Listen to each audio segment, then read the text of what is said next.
பீகார் சட்டப்பேரவை தேர்தலுக்கான 3ஆம் கட்ட வாக்குப்பதிவு 50 தொகுதிகளில் நடைபெற்று வருகிறது.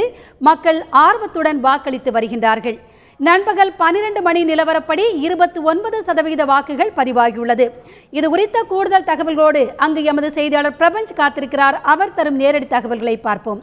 பிரபஞ்ச், சொல்லுங்க, பீகார் சட்டப்பேரவை தேர்தலுக்கான 3ஆம் கட்ட வாக்குப்பதிவு நிலவரம் குறித்து விரிவா சொல்லுங்க. முக்கிய தலைவர்கள் இந்த தேர்தலில் யார் யாரெல்லாம் வாக்களித்திருக்காங்க?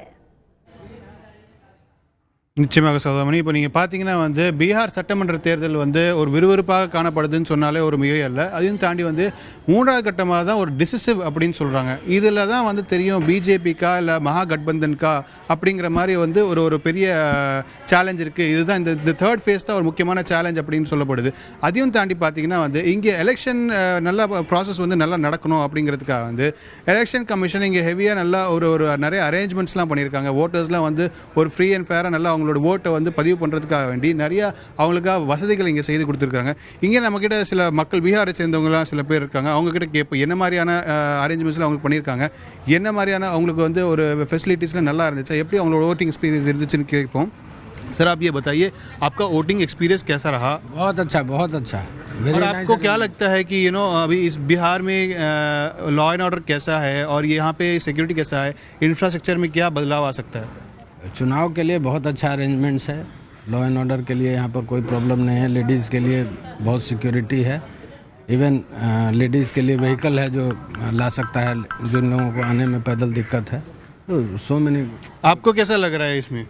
बहुत अच्छा लग रहा है। यहाँ जो भी अरेंजमेंट इलेक्शन डिपार्टमेंट का है तो उसमें लेडीज़ के लिए काफ़ी सिक्योरिटी है और व्हीकल भी अलाउ किया है लाने के लिए।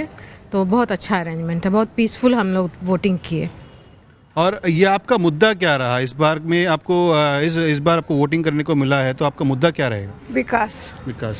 हम बदले, देश बदला। आप यहाँ पे बहुत सालों से रहे हैं तो आपको क्या बदलाव नज़र आ रहा है? इतने साल में क्या क्या बदलाव आपको चाहिए? हर क्षेत्र में बदलाव चाहिए। शिक्षा हो, लॉ एंड ऑर्डर हो, हर क्षेत्र में बदलाव चाहिए।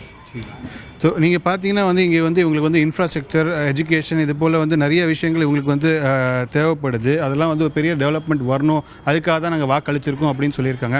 அதையும் தாண்டி பார்த்தீங்கன்னா இப்போ பார்த்தீங்கன்னா இவங்க நிறைய ஒரு பெரிய க்யூவாக இருக்குது. இவங்கெல்லாம் வாக்குப்பதிவு செஞ்சு கொண்டிருக்காங்க.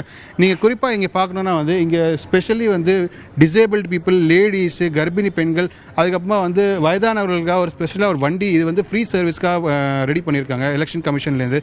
ஸோ இவங்க எங்கே அவங்க வீடு இருக்கோ அவங்க ஒரு ஃபோன் கால் பண்ணால் போதும், இந்த வண்டியை அவங்கள கொண்டு போய் கூட்டிகிட்டு இங்கே வாக்குப்பதிவு முடிஞ்சோடனே அவங்க வீட்டுக்கு கொண்டு போய் விடுற அளவுக்கு ஒரு பெரிய ஃபெசிலிட்டி பண்ணியிருக்காங்க. ப்ளஸ் அவங்களுக்காக பேசிக் கம்யூனிட்டிஸ் இங்கே நிறைய அரேஞ்ச் பண்ணப்பட்டிருக்கு. ஸோ இதையும் தாண்டி இங்கே மேஜர் மக்களுடைய ஒரு என்ன நினைக்கிறாங்கன்னா இங்கே ஒரு பெரிய சேஞ்ச் தான் வரணும், எங்களுக்கு ஒரு பெரிய ஒரு டெவலப்மெண்ட் தான் தேவை அப்படிங்கிறத பற்றிலாம் இங்கே பேசிகிட்டு இருக்காங்க. அதையும் தாண்டி பார்த்தீங்கன்னா ஓட்டிங் ஒரு பேட்டர்ன் இங்கே பார்த்தோம்னா ஒரு பெரிய அளவுக்கு காலையில் விறுவிறுப்பாக இருந்துச்சு. ஒரு மதியம் மாதிரி ஆகும்போது ஒரு 29%, 12 o'clock வரைக்கும் பார்த்தீங்கன்னா 29% ஆச்சு. ஸோ இப்போ 1 மணி நிலவரப்படி ஆல்மோஸ்ட் 33% ஓட்டிங் நடந்திருக்குது. ஸோ இதுலேருந்து என்ன பார்க்க போகுதுன்னா காலையில் ஒரு விறுவிறுப்பாக இருந்தாலும் இப்போ ஒரு மாதிரி டல்லாக தான் இருக்குங்கிறது காணப்படுது. அதையும் தாண்டி முக்கியமான தலைவர்கள்லாம் பார்த்தோம்னா சுஷில் மோடி, சத்ருகன் சின்ஹா, ரவிசங்கர் பிரசாத், லாலு பிரசாத் யாதவ், இந்த போன்ற தலைவர்கள்லாம் எல்லாருமே ஓட் பதிவு செய்திருக்காங்க. சதோமணி, பிரபஞ்ச், இப்போ எந்த கூட்டணிக்கு வெற்றி வாய்ப்பு அதிகமாக இருக்குது? இதை பற்றி மக்கள் என்ன கருத்து சொல்கிறாங்க? கூட்டணி வெற்றி வாய்ப்புன்னு நீங்கள் பார்த்தீங்கன்னா இங்கே இருதரப்பாக இருக்குது. ஒன்று பிஜேபியும் ரொம்ப ஒரு கான்ஃபிடென்ட்டாக, பிஜேபியோட காரியகர்த்தாவும் ரொம்ப கான்ஃபிடென்ட்டாக இருக்குது. அதே நேரத்தில் மகா கட்பந்தன் நிதிஷ், லாலு அவங்களுடைய கூட்டணியும் ரொம்ப பலமாக இருக்குது அப்படின்ற மாதிரி சொல்கிறாங்க. ஸோ இது ஒரு டஃப் கால்னு தான் சொல்ல முடியும். ஏன்னா இங்கே நீங்கள் பார்த்தீங்கன்னா ரெண்டு பேருமே இப்போது இங்கே இவர் அதாவது ரிசர்வேஷனை பற்றி மோடி பேசுனதுனால ஸோ மோடிக்கும் அந்த ரிசர்வேஷன் இஷ்யூ பேஸ்டாக இவங்களுக்கு ஒரு அகேன்ஸ்டாக ப்ளே பண்ணியிருக்காங்கன்னு சொல்லிட்டு லாலு அண்ட் நிதிஷ் டீம் இவருக்கு அகேன்ஸ்டாக ப்ளே பண்ணிட்டு இருக்காங்க. ஸோ அது ஒரு மேஜர் கேம்பெயினிங் ஃபேக்டராக வச்சுக்கிட்டு அவங்க பிரச்சாரம் செய்துட்டு இருக்காங்க.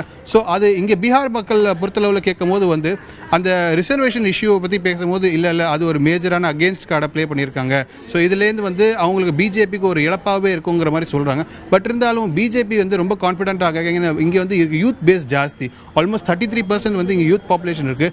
அவங்களுக்கு காஸ்ட் பாலிடிக்ஸ்லாம் தாண்டி அவங்களுக்கு டெவலப்மெண்ட் தேவை, வேலை வாய்ப்பு தேவை, அவங்களுக்கு மைக்ரண்ட் ஒர்க்கர்ஸ் ஒர்க்கர்ஸ் இங்கே பீகார்லேயும் ஜாஸ்தி, அவங்களாம் திரும்ப கொண்டு வரணுங்கிற இஷ்யூ இருக்குது. இண்டஸ்ட்ரியல் டெவலப்மெண்ட் வேணும். ஸோ அதெல்லாம் பார்க்கும்போது வந்து கண்டிப்பாக நாங்கள் வந்து யூத் பாப்புலேஷன் ஆகட்டும், அது டெவலப்மெண்ட் வேணுங்கிறவங்க வந்து கண்டிப்பாக பிஜேபிக்கு தான் போடுவாங்கங்கிற மாதிரி சொல்லப்படுது.